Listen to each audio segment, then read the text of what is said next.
Hey everybody, and welcome to a new episode of Criterion Watch for Indie Film Cafe. I'm your old pal, the Moo Cow, and as usual, I'm joined by... Jonathan A. Moody, your co-host. And together we are joined by, for the first time... Hi, I'm Rachel. Yay! Yay. Welcome, Rachel. All right. Welcome. And we are here to watch the 2013 Noah Baumbach movie, Frances Ha. Frances Ha. Frances Ha.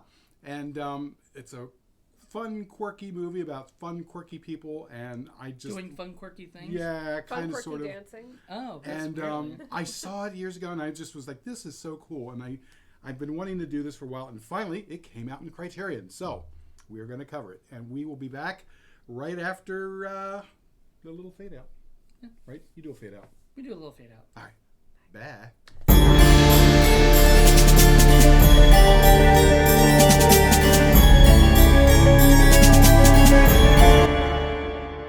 So we are back. All right. So Frances Ha. Frances Ha. I'm dying to know, Moody. This was your first time seeing this, Yeah, right? and I was wondering where the ha came from, because they do say ha ha or whatever Right. a lot. So it's like, oh, is that it? And then it's literally The at the reveals at the very end, end. which I love. It's the what is it?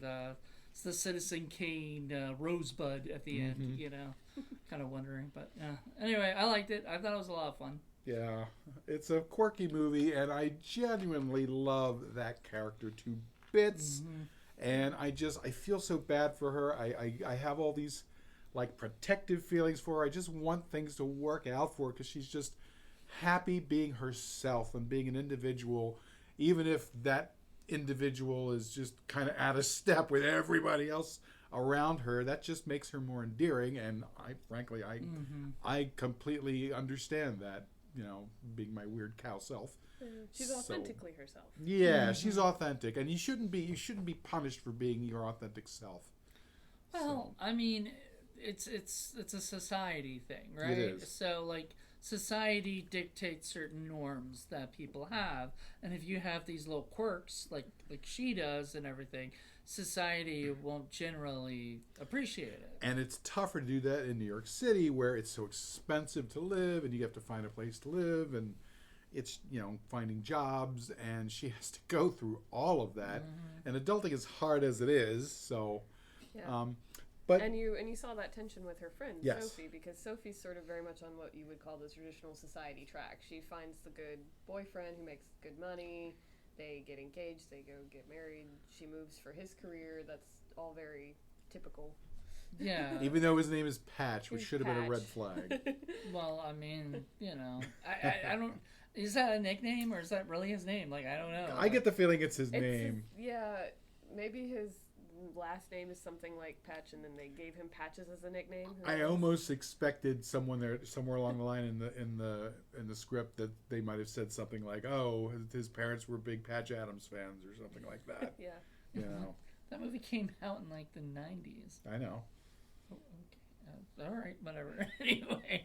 But I you got seen this before. I have. But it had been a while, right? It'd been a while, and I had forgotten that she went to Paris in the middle of it.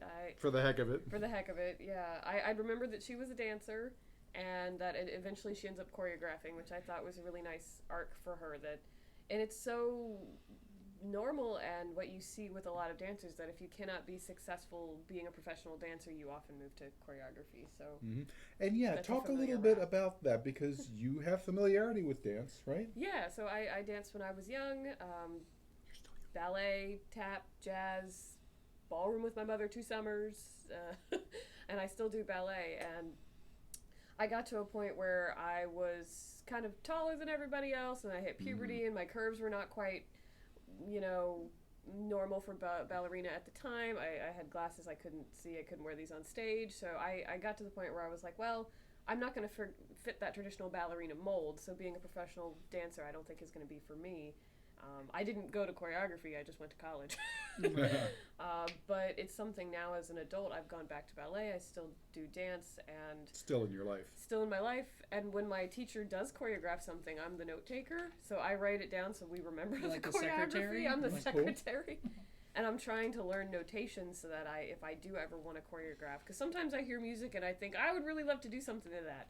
I don't have, anybody to be my dancers, but be my puppets. Actually, maybe one day. something like martial arts would be another thing too, because they're very similar. Yeah. I did karate for like years when I was a kid and stuff, and then I became an adult and I was so out of shape, and I tried it again and it did not work. But and the same thing I mentioned with models, it's all body language and how you move it, and being conscious of your body and just all your doing small things. muscles, all your small muscles, and models especially muscles in their face, how they can change their faces. Mm-hmm. So, what did you guys think of the character of Frances herself? I was gonna say I love Frances, but I mostly do because too. I relate to her in that sort of quirkiness and being a dancer that doesn't necessarily quite fit in the mold that you want to be in, and I think a lot of people would relate to Frances because you're still trying to find yourself even in your late 20s, and I think to normalize that is important because you can be finding yourself your whole life, not just in your 20s. And Moody, you were saying you kind of weren't cutting her some slack. No, I mean, there were times where, like, especially with her relationship with her best friend, I felt like at times she wasn't being sort of fair. She was a little possessive. Yeah, she was being a little bit I think more. she was just anxious, really anxious of the idea of facing life without her friend. That's like an integral part of her. And if she loses that, it's like, well, what am I going to do? And there are people who are like that, who they attach themselves so much to one person, whether it's male, female, friend, lover, whatever. And when they lose that, they lose so much of themselves that they have to go and find themselves again. And that's kind of what I think the movie's about. Yeah, it didn't work with the two guys because, like, I think that's what she tried to do. She tried to replace so her. many substitutes. Yeah, it was the two guys, and it was Rachel. And it was the Rachel and the people like from Paris and things like that. So all these different people in her life, and it makes just sense. never. It didn't work. Like, she could never have the relationship. Right. Oh, and then one of the best scenes is when she's finally, she's with the one person, the Meryl Streep daughter, from the company. Yeah, and she's like, "Oh, do you ever want to play fight?" And the other one's like, "No." She says, "Oh no, it'll be fun," because she's trying to do the same thing that she did and trying to force her into this box that she's not going to fit, and fails. Yeah, they're miserably. completely different people, and so she doesn't get that. Yeah, she needs to find what makes it work within them. Maybe it doesn't, and I think she finds that out. Even though she's still friends with Rachel or whatever, Rachel, I don't think really cared about her like that. Not really.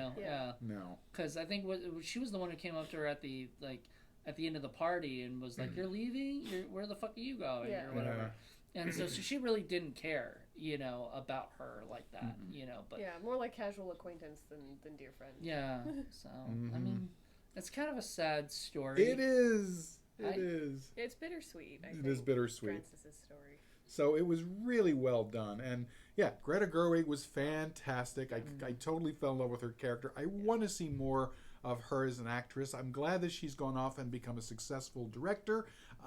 It was pointed out that she also wrote, at least part of the film too. So that's great. She co-wrote the film. She's clearly a major talent. I just miss seeing her up on the screen. She's married to Noah, right? Yeah. Yeah. So she's married to Noah Baumbach. They co-wrote this. They co-wrote Barbie. She directed Barbie, which I'm very glad she directed Barbie and not Noah. I'll probably see it someday. That's probably the reason. You have to see it, Paul. It's very good. I'll see it someday. It's just I never played Barbie, so. Well, it's not necessarily about that. I know. To segue for just a moment, there's this one moment in the Barbie movie where she's talking to Ruth, who is the creator of Barbie, and she said, "Mothers stand still so that their daughters can see how far they've come." And that just, as a historian, that just got me. It was a Greta moment. You could tell Greta orchestrated that. Okay. It was beautiful. You got to see it. It's my shameless plug. All right. But this movie, you can tell like a man and a woman both wrote it. There are scenes that feel like both. Well, the relationship stuff definitely felt like it was written from experience. Just the little subtle nuances that people say and think and do when they have relationships with, other characters. It felt genuine. So they talk about Patch in the beginning for a good while, And I actually, for a bit, I even asked, like, did we see Patch? Like, did we? I didn't notice. I never noticed if we ever got to meet him, and no, we hadn't at that time. When we finally get to meet him, is one of like the best parts of the movie. Is just like they are talking about that they're going away. They're going to. I think were they moving to Japan then? Yeah. And so she spent some time with, or no, they weren't going to move into Japan, but they were going somewhere first. I think they were going to the Galapagos. They Galapagos. were going to go on Galapagos. vacation. And I think she saw As you Sophie do. slipping Away. away from her in that way. And she had just made fun of him by saying, "Oh, Mister, I gotta go take a leak." And the first thing he says when he walks up, "Oh, I was taking a leak." Yeah. Mm-hmm. Yeah. So yeah, and he comes in there and he's like, but I liked him at first because he was willing to pay for the most expensive bottle of vodka that she ordered without saying she'd pay for it or whatever. I thought that was kind of rude to just be like randomly say that. To me, that was her anxiety. That was her sensing that something was happening and she couldn't do anything about it, and she just kind of wigged out and she was just being herself, and that's what she did. And it may have been let's see how he reacts to this. Let's see if he's going to react in the way that broke my friend's heart before. Because at the beginning, she's like, I held your head while you were crying over this man. Right, and has he made significant changes? I am not a 3-hour brunch friend. Right. I thought I that love was that line. hysterical. That was a great line. And then she actually said the line that I think is really the theme of their friendship, which was that the part where she says like, I would totally try to love him if you loved him, but you don't love him. Right. And she was saying, yeah, I love him. Like she was trying so hard to convince herself that she loved him. And then all that stuff comes out later on when he kind of shows exactly who he is, and he's yelling at her and calling her names. I mean, she was drunk and being kind of... Yeah, but there's still But there are better ways to do that. There are better ways to... If it's someone you love... Yeah. Yeah. But, I mean, I guess... To be, like, not engage in that moment. To be like, I understand you're drunk, so we're not going to engage. If you noticed, it wasn't that he was concerned for her or her safety. He was concerned about his image. Yeah, that she's embarrassing him. His ego. Right. Yeah. There's a lot of things about ego in this movie. You know, a lot of choices that everybody makes because of their... even her going to Paris, I think a lot of that was, like, being invited to go stay at that one place. She thought, you know what? I've got this extra money. Let me go fucking go to Paris. No, it's not a good decision. And prove to everybody that I'm fine. I'm fine. I am just fine. Even though she wouldn't tell her friend, she wouldn't tell her friend that she was in Paris when her friend invited her to the party that night. Like she was like, I can't make it. Why not? I just can't. And like she doesn't say that, so it's kind of... Both of them, I think, struggled to be honest with themselves and with each other. Sure. Yeah. That nuance of their relationship was very clear. Which was weird. Like, I mean, you said you have a best friend who's very similar. Yeah. Are you like that at all? Are you afraid to be honest with her? No, not at all. And I think because we I was on the phone with her earlier today, and I was like, if you were mad at me, I'm sure you would tell me, right? And she's like, yeah, I would tell you, but then I'd also be afraid that I'm mad at you, and then now you're mad at me, and then we'd be... And I was like, well, I'm nervous too, so we would just... Both of us would be too nervous to bring it up. It would nullify it. But we've gone into the friendship with just always being so honest with each other that... And here's the thing, too, this happens especially, I think, But if you really have a bond with someone, you don't want to break doesn't that... matter. You don't want to mess that up by maybe saying something. But I find that especially younger folks who getting into their first marriage, I think there's this unnecessary pressure that now you're with me, you have to give up that friendship and that thing. And no, that's not true. If you love somebody and that other person makes them happy, let them have it. Right. Yeah. You don't need... It's not a threat to you for them to go off and be with their friend and have that relationship. Mm-hmm. Yeah, I think Sophie really struggles in that. Like, this is what I'm supposed to want, the getting married, the having kids, whatever. And Frances is not doing that. She's doing the non-traditional, quote-unquote, path. And is that going to threaten my relationship in some way? That friendship. A really bad joke with this, but, was her being with, Patch or being with her... Was that Sophie's choice? Or was it a patch on her life? Well, and Meryl Streep's daughter is in this film. Right. That's kind of funny. I goes like, I don't know. I don't think that was planned, but that was a happy coincidence. Well, and then Sophie's married at the end of it, but you can see that she and Francis have reached that equilibrium again, where you're still my best friend. I'm still going to support you. I'm still going to be there for you, no matter what happens. Yeah. And I want to point out, because you know me, I am not a Hollywood happy ending kind of guy. I generally shy away from it because usually it's very forced and it's very saccharine and it's very that's contrived. A Hollywood. And this doesn't feel like a Hollywood This movie. was very skillfully done. And I got very, very invested in her character. And I really, really wanted something, towards the end for her to finally work out. And it does. And it's uplifting. It's very positive, and I like that. And I don't run into a whole lot of movies where it works like that for me. And I think part of why it works is that she doesn't find love or there's no this other person completing her. She's completing herself. She's following that journey all the way through the end. Yeah, she got to choreograph at the end, and she got to do all the things she wanted to do, but maybe things were holding her back from achieving some of those things. And when she got fired from the Christmas stuff, I felt so bad. That was of all the rotten luck. I feel like she had a lot of rotten luck. She did. In Bad this luck. movie. She did. And this is not, so if you're watching this and you haven't seen the movie, which spoiler alert. Yeah, we always spoil our movies. But if you're watching this movie, you haven't seen it. The thing I loved about the one thing I really, really, really took away from it was this was like a slice of life kind of movie where it wasn't like a structured movie where there was this, all of a sudden it got down at a certain time, then went up, and then it wasn't formulaic. It wasn't formulaic at all. You had no idea what was going on, just like in life. You have no idea if if she's gonna get a new position, or it could have ended where it's all sad and everything. She was this close from being just a homeless person in the gutter. I mean, really, it could have gone that way.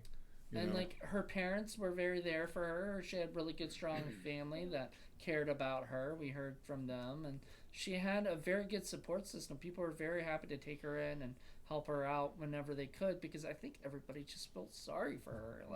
She's just she's genuinely likable. Yeah. And she got out of her own way. She took the clerical desk job during the day in order to enable her to do the things like choreographing. And that's sort of your ego in the own way of no, I'm going to be a dancer. I'm going to do dance, and that's what I'm going to do. And I'm going to have the glamorous job like the Rockette, but sometimes that's not what happens. Mm-hmm. I have a friend who, that dance was her passion. She was going to be a dancer, and the first dance gig she got was in a Sesame Street show in a Sesame Street costume. Right, so she wasn't able to show herself. She's not showing her dance skills as much as she could be, but it enabled her to, that was the day job that enabled her to eventually get the I completely understand. There were points in my career as an archaeologist where there just wasn't work for that at all, and everybody in my family's like, you're just going to have to give up that dream. I'm like, I'm not doing it. I'm not doing that. But you find things that fill that gap until a new opportunity comes, and then when the opportunity comes, you grab it, because you never let go of that thing you really, really want, that really motivates you in life. Mm-hmm. So I understood that so well. Yeah. So we talked a little bit off camera about the cinematography, and we both mentioned Jim Jarmusch as this being similar to him in the way he sets up shots, the black and white cinematography. Talk a little bit about that. I mean, it just, like I said before, it felt like Stranger Than Paradise, where it was sort of this. Well, in that movie, it was three friends who were dealing with just their life and their stuff, and this felt like it had a little bit more money. They could afford Adam Driver. Right. So for as much as time as he was not in it the whole movie. This is pre-Star Wars. He was a little cheaper. Yeah, was it pre-Star Wars? I think so. Or maybe right about the time he got the first gig. Yeah, okay. 2013. I think 2013. Yeah, I think 2000. Yeah, I think that was about the time. I think 2014 or so. Anyway, whatever it was, he ended up becoming this bigger star. But in this, they got him. They got like it seemed, and it's funny. I think somebody I know did a Marriage Story. I'm not sure if that was Noah Baumbach. I think it was Noah Baumbach. Okay, so that was also Adam Driver. That movie tears me up. I know that's God. not a. I haven't seen that's not the happy movie. You're gonna cry. Oh. Yeah, you're gonna cry. I already did it in this one. And it's got your girl. Sorry. It's got Scarlett Johansson. If you want to do that one, I'll come back. It's very okay. Okay. But it was one of those things where it's these are sort of happy sort of tale, like this one's this happy sort of tale about the stuff, but it's Jim Jarmusch's kind of thing, but it's done, and Noah's done these kind of things since the beginning of independent film stuff that he's done. So I've been a fan of his. One of my favorite movies is The Squid and the Whale, and that Still haven't seen that. A lot of people tell me it's really good. It's fucking amazing, and it's great. Like, it's such a good movie, like a good, genuinely good feeling, good movie. And that's on Criterion too, right? No, I don't think so. No, should be. It should be, but it's not. I think so. The first one I saw of his was not the first one I ever saw. Squid and the Whale was the first one I saw of his, but the one the first movie he made, Kicking and Screaming, is about like post graduate people dealing with how are they going to move on, what are they going to do after college and everything like that. And one of them stays behind and helps, whatever. And it felt like it feels like this movie kind of thing. Like it feels like this is a more grown up. That's really good. I'm glad to see this because New York City had a really, really good small underground movie creating scene, a film scene for a long time, especially in the 70s, 80s, and 90s. And then around 2000, everything just became so expensive there. All the artists had to leave. Blame the mayor, I guess. I think that's what I heard. Like the mayor changed. A lot of that things. Stuff. Everything skyrocketed. Everybody who could not afford to live there had to go elsewhere. And the movie scene, unless you're Woody Allen, it pretty much dried up. And so it's nice to see somebody else still being able to utilize the city as a character because it's so effective. And New York City's one of the great cities of the world that you can do that. I believe that was Kicking and Screaming was set in New York or something. So I believe, could be wrong. It's been a little bit since I've seen it, but that's the thing. I think he is a New Yorker who feels like he should, kind of like Woody Allen. When Woody Allen comes back and does a Woody Allen movie set in New York, that's his territory. He's giving his love to the city that he absolutely adores. Sure. And this is a little bit of a love letter. There's a lot of great locations in this movie, and I mean the music is amazing. Yeah, so, I really enjoyed the soundtrack. Yeah. Very, very good. So everything. I mean, Noah did a fantastic job. We have done a number of movies that showcase New York City. Remember, we did Prince of the City. We did Wolfen. A lot of those were set in the 80s and 70s and stuff where it was a little bit more grungier and dirtier. But more affordable, and they had a lot more of an artist presence there. That's the bad part about the quote unquote Disneyfication of New York City, where everything got cleaned up, but it also got super expensive and just. It's super expensive even now. It's a great place to visit, but I can't imagine living there. Well, that's what they were talking about in this movie is basically, like, they said that one place that had, I guess, 3 rooms or whatever was $4,000 a month. And so she had to pay the $900 or whatever because it's supposed to be like $1,200, and she's like, I don't have that till the Christmas show. And then she didn't even have that. And then she didn't have the Christmas show. So even though the what do you call it, her boss, whatever she was, said she would. Yeah, that's. And she had to walk it back. Well, I mean, that's the problem of being a dancer and being in the arts. And being an artist. Being in the arts. When you're a writer, one of our favorite bad screenwriters or whatever was Ed Wood.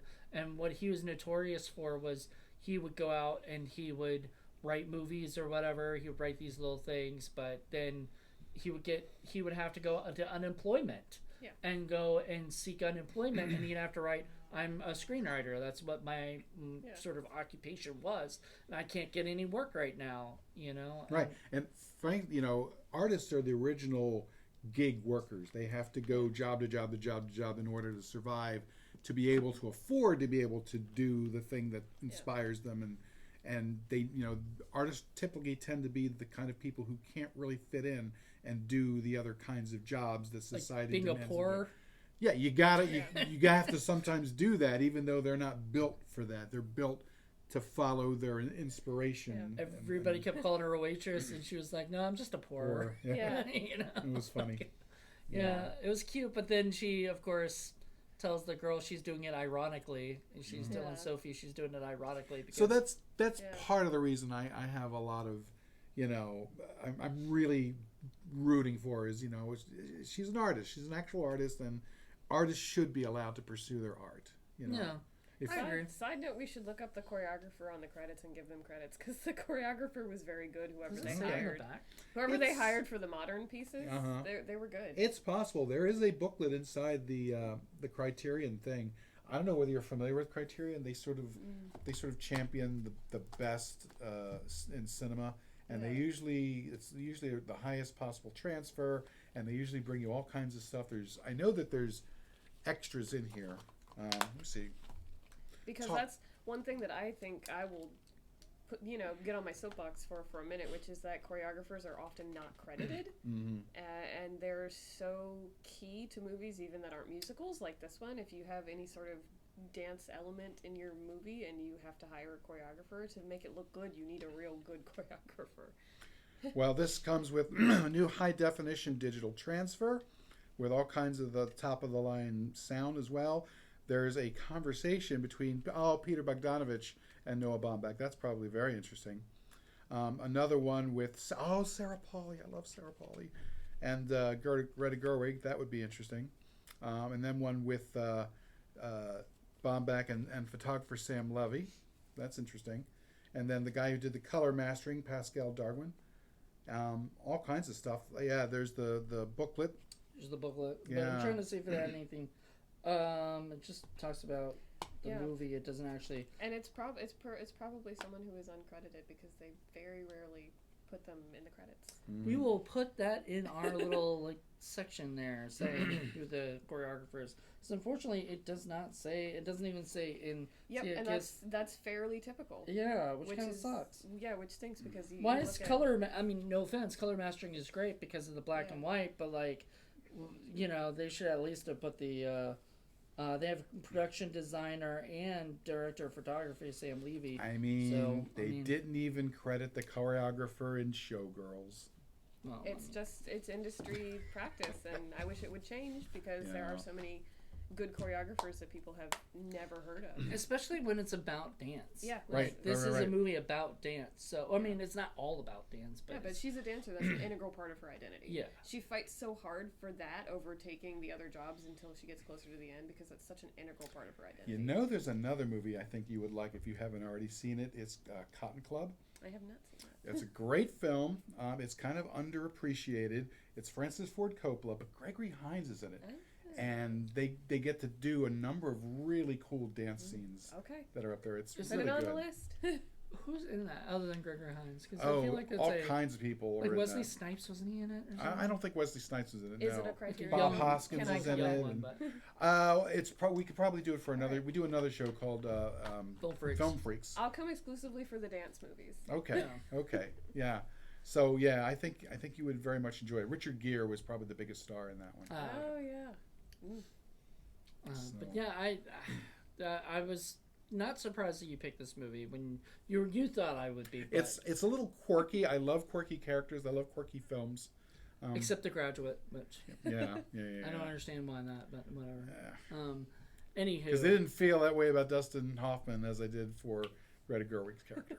Oh, if it were a girl, you would have, if The Graduate was a female, you would have maybe changed your mind. Or maybe if Dustin Hoffman's acting was better. There you go. Dustin Hoffman, have you seen it? You seen The Graduate? I've seen parts of The Graduate. I love The Graduate. Mrs. Robinson, are you putting a pass on me? Oh, please. That was a great shot. It's not that I think it's a bad movie. I just think it's a little much. I think it's a little overrated.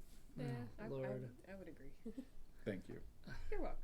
All right, me and John. I'm here to gang up on you. Where me and John Ward could be staring at you like. That's all right. Yeah, I want to be Francis this summer though, exclusively in like t-shirt dresses and leggings Like, I think whoever did the costuming also made some smart choices there, because she does dress like a dancer. Right. That's very much like, oh, I can take the shirt dress off and have a sports bra underneath and leggings and go right into dance And class. what I love about it, and I don't know whether the Greta Gerwig did this herself or if it was discussed with her and Noah Baumbach, but the fact that she's a dancer and does these really cool moves, but at the same time is kind of awkward and doesn't really run properly, and it kind of stands weird, you know. She gets all these bruises. Yes, and other yeah. stuff. I She cut love herself. that fact. That's just like such a fun little contrast. She's a dancer who's not quite aware of her body. Yes. Yeah, she's a dancer who's accident prone. It helps define her character and makes her interesting and unique, and I really dug that. And because when people write scripts, especially something that's in depth as this one, and generally the two people come together to come up with the idea for the characters, they have to basically find character traits and everything like that for every single character they bring, right? So like say, we've got Frances, who's got these little quirks and these little things, and then we got Sophie, and she's she's definitely that character, that one guy who kept calling the girl's undateable or whatever. Oh, Benji, aka Joe Maisel from The Marvelous Miss Maisel. That's what I just see in my head when I see him. he was wonderful, but he was a character. Every single thing he Ahoy, said. sexy. No, that was the other guy. That was Adam Driver. That Yeah. was Adam Driver who said that. But then she said that to the random girl. It was so fun. Yeah, she was trying so hard to make Rachel into Sophie that she's like, let me just make it work. I've been dying to say that to anybody, but I don't know very many people who would catch the reference. But and if they don't, they'll just be like, "That's Paul." Yeah, that's true. Yeah, He but just called over to the museum one day, just to anybody that picked up the phone, like Miss Helen in the Well, front desk. or a guy picks up the phone, you'd be like, "Oh, Ahoy, hi, sexy." Zach picks up, and you're just like, ahoy. I would love it. I would love to see his face. I'd watch it on the Funny. camera. And they'll be like, "That's just Paul being Paul." Well, and the other thing is that you get the feeling that both Greta and Noah probably know characters like this, and that's usually a strength of writers, is when you can pull certain characteristics from people that you know, and it just feels genuine, and you put it into either a new character or a character that's similar, and that's what you're doing. You're taking them up, you're winding them up, and then you're letting them go, and they kind of already have what they're going to do baked into them because you know them so well. And You know what I mean? I find with Greta, there's always like one moment in all of her films that's just so very Greta that you can pick it out. Like when she's in the dinner party, she's talking about what she wants with love, and it's somebody whose eyes meet you across the room, and it's a parallel universe, and no one can see that it's happening. And that little monologue that she does there, I'm like, that's the Greta Gerwig essence of this moment of this film. And I love that because she also talked about not just love but life. Yeah, that's what she wants out of life. That's what she wants out of life. And I love the fact that she's explaining it to the other folks, and they're all kind of like, They're like they don't get it. They're like, why are we talking about this? Yes. What brought this on? Yeah, this became like a monologue that she kind of just did. And it explains her, and it also explains her non-relationship with everybody else. Yeah. Because they don't quite get it. Nobody Her catches. friend gets it. And then at the end, when her and Sophie, their eyes meet across the room, you said, who you're gawking at. I'm like, it's the moment she was talking about earlier. She got the parallel. Yeah, I never thought about that. That's great. Yeah, and she had it with her friend, which I think is so impactful. Yeah. So there you go. There's an example. And what do we talk about all the time about films that just don't put forth the effort into writing? Yeah. That's where you put all your effort, and that's what carries the film, is good writing. Yeah, you did not need your continuity monkey for this movie. No, there was no unnecessary bickering, and just, it all felt like everything was needed. Every bit of dialogue, every scene. Yeah, there was no drama for the sake of drama. No throwaway stuff, I couldn't think of really anything that needed to be tightened up. No. The pacing was good. It held my interest throughout the entire time, I knew toward the end, when it was coming to the end thing, that's why I asked you guys, like, was this because it just felt there was a like, subtle change. There was this thing where I was like, okay, she's sort of kind of getting what she wants now. Yeah, she kind of hit bottom, and now she's starting to come back up. And she's getting what she wants now. All of a sudden, it's coming to the conclusion, which it was the perfect conclusion. She got the girl, for the day or whatever, and then the girl went to Sophie went to the funeral.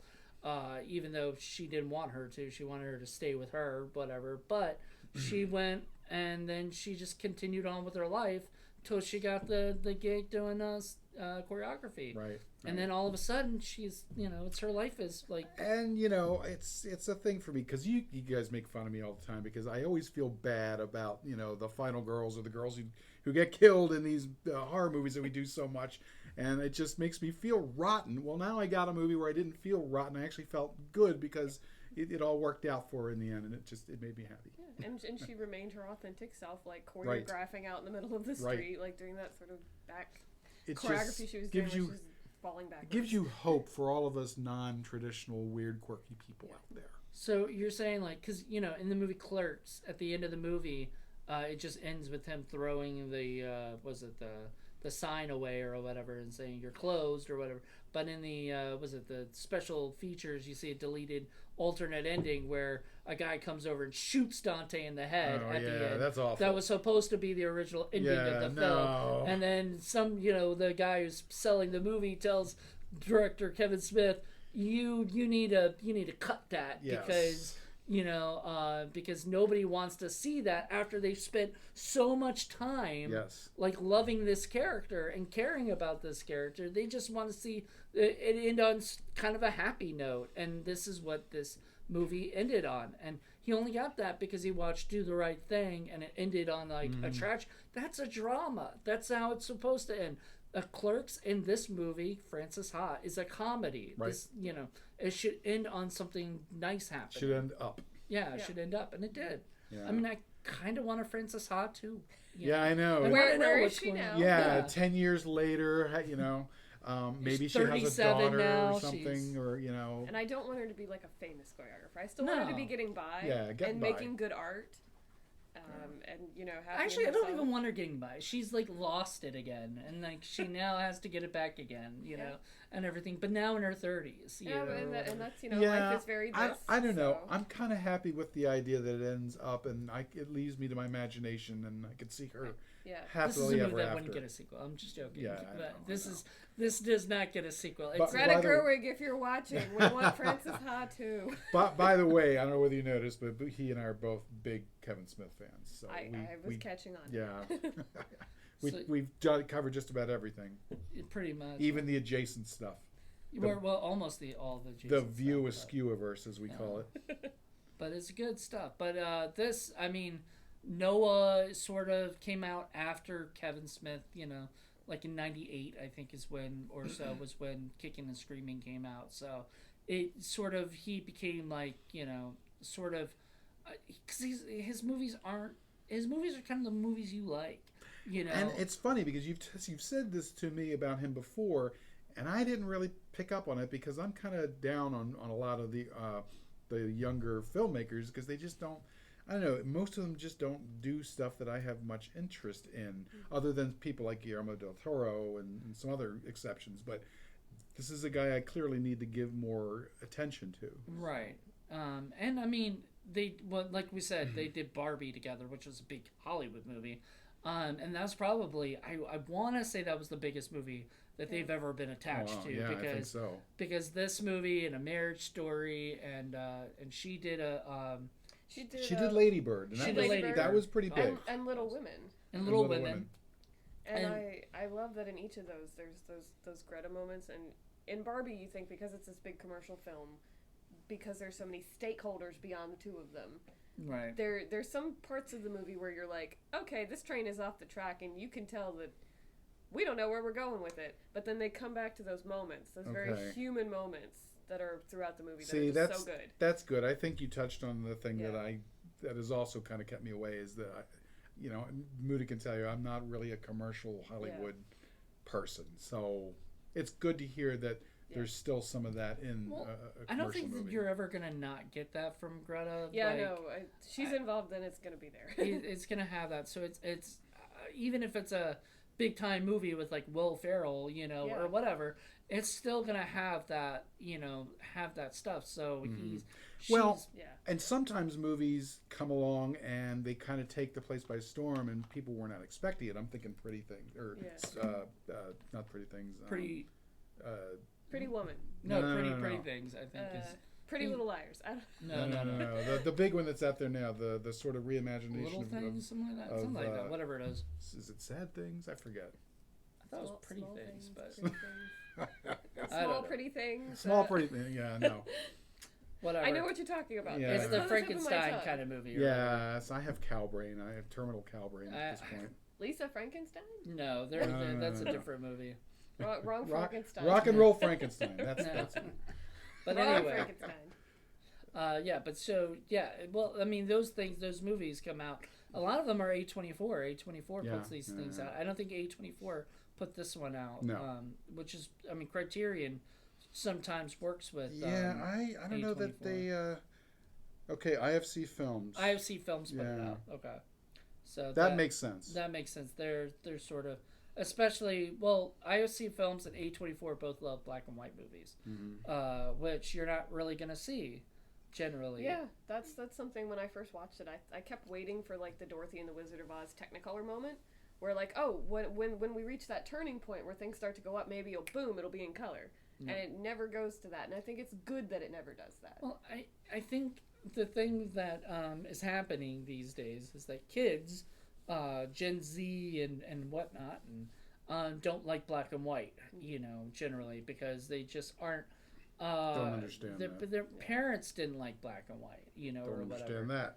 Well, you don't understand that because the Gen X is the parents, so you like it, but some Gen X people don't like black and white. I mean, you tell me they're not going to watch an Akira Kurosawa film just because it's black and white? Maybe not. Some of the greatest movies ever created were in black and white. And some really good modern movies are made because you can do things with the tonality in black and white that you can't do in color. Yeah, we were talking about The Artist. I love that movie. Yeah, but if the artists were in color, I think it would have lost its... I mean, I agree. There are some people who refuse to watch a movie that's subtitled or dubbed. Usually it's because they have trouble hearing it or something like that. So I kind of understand a little bit. They don't have the patience to read. Usually that's what it is. They don't want to have to read. Well, I mean, I'm deaf in my left ear, so I love subtitles because there's sometimes I can't hear what... we should have switched places. No, it was fine. It was fine. But the thing, I could hear perfectly fine, actually. I was actually probably closer to the stereo, so I was good. But the thing was, in the... we watched a Akira Kurosawa film, and they had it in black and white, and the subtitles were pure white, so it blended in with the thing. Yeah. We could not read it. However, they did it for this one was much better. We didn't have that problem with High and Low, fortunately. No, that was the movie. That was the one? I thought, the one. okay, so... That was a Akira Kurosawa film that okay. had the I thought it was Seven Samurai. You were talking No, about. Seven Samurai, we actually... That's unusual because normally they are with that black bar to sort of help distinguish. Usually, yeah. So, I mean, this one, subtitles were perfect, so I could read everything that was going on if I couldn't hear it exactly or whatever. It's just always nice because sometimes, even somebody who's got perfect hearing, I don't hear things exactly like what's being said. Well, and that's another filmmaking point too. Is I've noticed it's a trend in more movies to have people that when they're serious, they're talking like this. Yeah. And it's very low and like this is my serious low voice. And it's like, no, we need the audio somehow. My biggest complaint is Game of Thrones. When they're all serious, they're all... And I'm like, what are you saying? When they're not having Starbucks cups. When they're not having Starbucks, they're mumbling or whispering. And I get it. You're trying to keep secrets, and it's part of the thing. You're but we never gonna still live need that to down. Hear it. Serious Game of Thrones fan. Okay. Well, Finding out a little bit more about you. I watched it a bit. 'Cause, everybody watched it and read the books. Yeah. So I read the books and watched it. And I will say I liked some parts of the books and some parts of the TV show better than others. But that, we're not here to talk about that. I know. We do little asides. That's one of our things. Yeah, we end up going off topic a lot. Yeah. Usually Jen's the one who says, "But on topic, stay on topic." Or John Ward. I'll be Jen. Stay on topic. Francis Ha. Greta Gerwig. Yay. Yeah. But I think we pretty much have covered just about Yeah. everything for this particular film, other than to say, this is out in Criterion. It's really, really well done. It looked gorgeous. Yeah, it's lovely. The sound was Photographed great. really well. Everything was good. Go out and pick yourself up a copy of Francis Ha. What did you say? So you said there's a new conversation between Peter Bogdanovich and Von Bach. That's cool. New conversation with Sarah Polly and Greta Gerwig. So And I love it's Sarah guy. It seems Yeah. like with guy and guy, girl and girl. That's Mhm. kind of cool. And then new conversation about the look of Frances Ha. So you get a little bit of the cinematographer. Yeah, you almost always get all kinds of fun, interesting extras. Yeah. With Yeah. Criterion.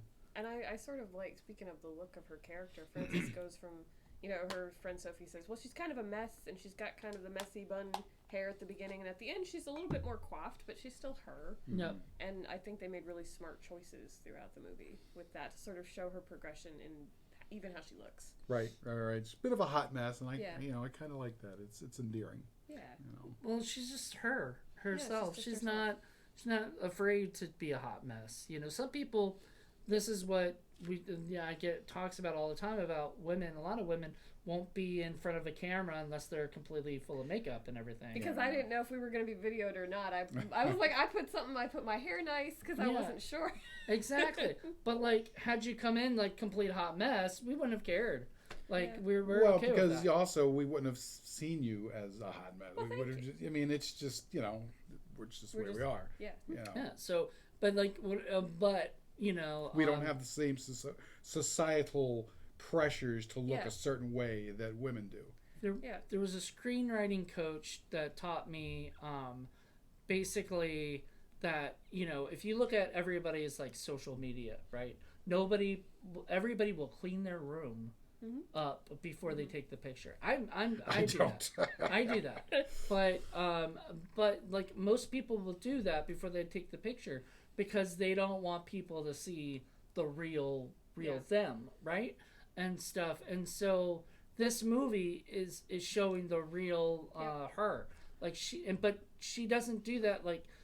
The only time she sort of lied was to her best friend, in which that lie was a couple lies, like her being in Paris when she couldn't have made it and not telling her where she was at, or her saying, oh no, I got this gig doing this stuff to be ironic because but I still have that other stuff. She didn't have that other stuff. She got fired, but she wouldn't tell her friend that because she was sort of embarrassed to tell her that. But anybody else asked her this stuff, she was like, I'm a poor. I don't care. I don't care about you guys. I only care about my best friend and how my best friend. We forgot to mention the boyfriend in the beginning of the movie. Oh yeah. The thing that sort of Dan. sets it on. Dan. We forgot to talk about Dan. Yeah. Dan. Well, he's forgettable. He He's is pretty kind of forgettable. Kind of a He's dope. because he's in the very beginning of the movie and then never talked about later, at all. I'm gonna get these 2 cats. She's like, I'm allergic to cats. Why are you getting 2 of them? And I like that he's already put a down payment Right. on the cat. Right. And she was like, I'll give you $200 not to get the cats. And I That was thought that great. was cute. And then she's telling him, well, I guess if we're breaking up, blah, blah, blah. And he was like, why would you be single? Or whatever. And She she's said, like, why would I be single? And she's like, you just Awkward. said this isn't working, so... Yeah. And so he was like, Next logical step. The next logical step isn't break up, but... but... Yeah, I think the reason that she lies to her friend is that her friend is her most direct mirror. So I think she's almost waiting for her friend to call her out on it. Mm-hmm. And when she doesn't, I guess you should maybe taken aback by it. But yeah, that would be like, if I could lie to my best friend, then I can lie to myself and it'll be fine and everything's fine. But normally, But the other girl does. But the other girl doesn't go, I know you're not fine, what's going on? Right. So I think their journey together, Sophie and Frances, throughout the movie is They also kinda really complete each compelling. other. Yeah. And I'm just so pleased that she's pretty much herself and allowed to be herself, and no matter how goofy or weird or off-putting it is. I mean, I'm the same way, and I can't tell you how many people are always like, if I go to meet someone else and they're like, don't talk about cows the first time you meet someone. They're going to think you're weird. Change your picture and get rid of the cow stuff. I'm like, but I got to be me. I mean, You gotta be you. So That's what Frances Ha 2 is about Sophie. I want to know what's going on with yeah, there you go. Sophie's continual growth. yeah, so Sophie Ha. Sophie Ha. Sophie's bad choice.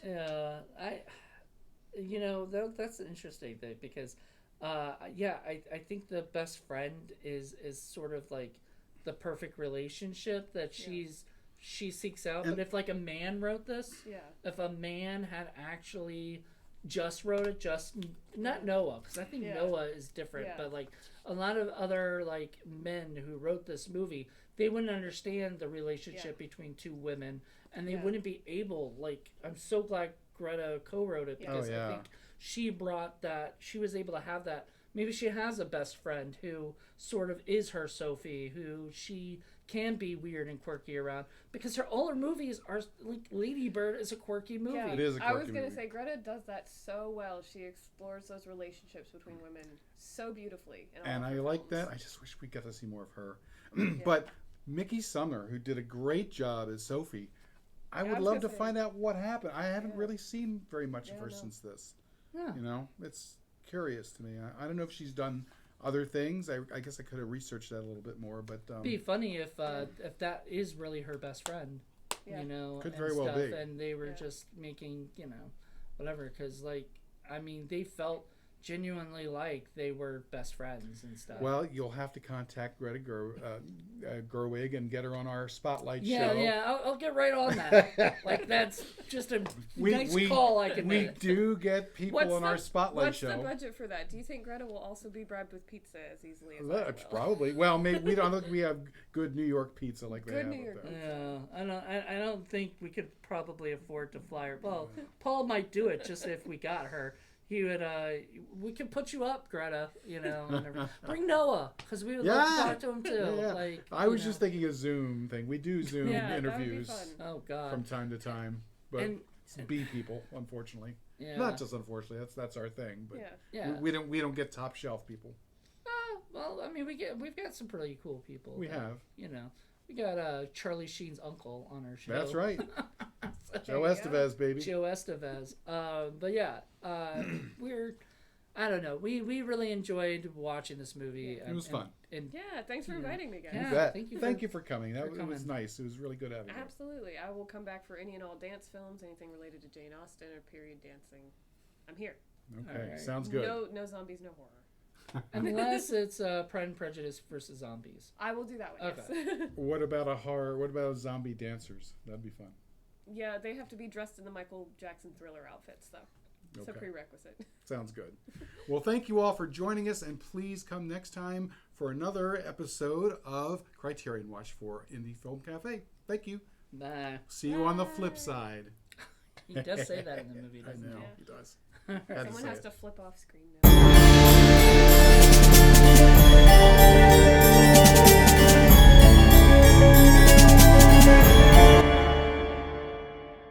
Being with us. Oh. This is amazing. I'm excited. I'm so pleased. I'm excited too. Gives me something to do on a Sunday afternoon. All right, are we rolling? We're rolling. Fade out. Third. Fade to black. Now, normally I have a little stuffed monkey that squeaks. It's a sock monkey. He's Nice. a continuity monkey, and he's used whenever there's a continuity error, and there's a lot of them in the movies we do. But these are good movies, so Yeah, we it don't should be really okay. we don't really need him. You know, as they say, close enough for government work. Close enough for government work. We'll Let me do a go grab dance my about it. drink. Holy shit. Come on, Moody. Dance your way over here. I have your assurances I'm not going to be asked to dance on camera. No. No. Yep. I don't do flips. It's not happening. I bet you did at one point. No. No? No flips. Oh, okay. Well, no, I lied. I did do a backflip when I was doing swing dance. See, you're not entirely flipless.